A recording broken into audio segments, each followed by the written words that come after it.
Қайырлы күн, күндеріңіз сәтті өтсін. Бүгін сіздермен бірге осындай дәмді етті бәліш дайындайтын боламыз. Қамыры тез дайындалады, әрі өте дәмді болып шығады.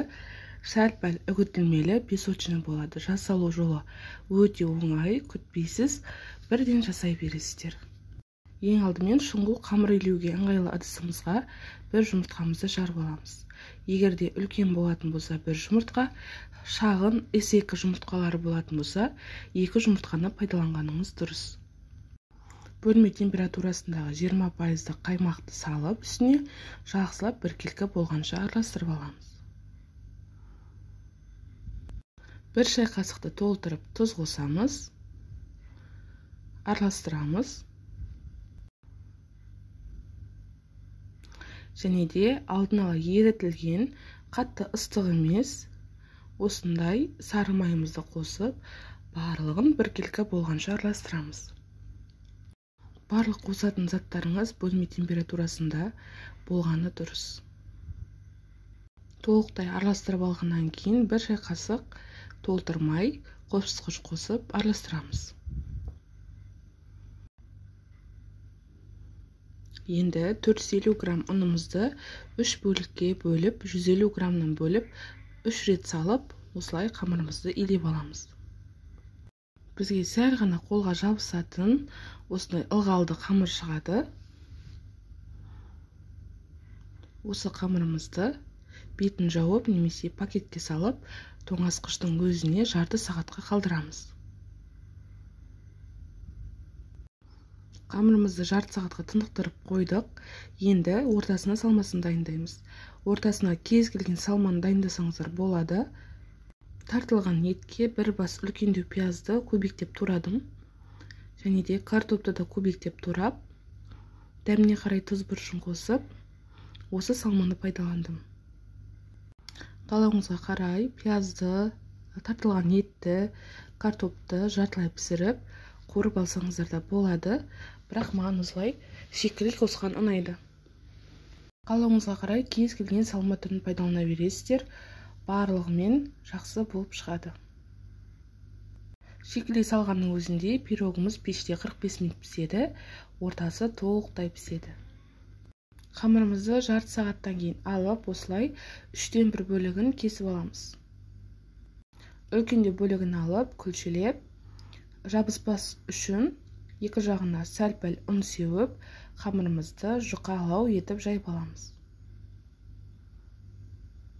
Сіз қолданатын противеннің көлеміне қарай жаясыз. Мен әселпештің 4 бұрышты противенін қолдандым. Соған қарай осылай 4 бұрышты етіп жаямын. Әсіресе осындай шеттерін жұқалау етеміз, өйткені шеттері бүгіледі, сол кезде қалың болып кетпес үшін, біркелкі болу үшін. Көпте ұн пайдаланбаймыз, қамырымызды біріктірген кезде жабыспай қалуы мүмкін. Табамыздың астын кішкене ғана майлап алдық, осылай шеттерін шығарып, ортасына салмасын саламыз. Салмасын дәл ортаңғы бөлігіне саламыз, шеттерінен 1 см, 2 см етіп бүгуге алып қойып отырамыз. Барлығын біркелкі етіп жайып аламыз. Барлығын жайып алғаннан кейін, екінші қамырымызды жайып, үстіңгі бөлігіне саламыз. Бізде қамырымыз өте жұмсақ, сондықтан өте оңай жайылады.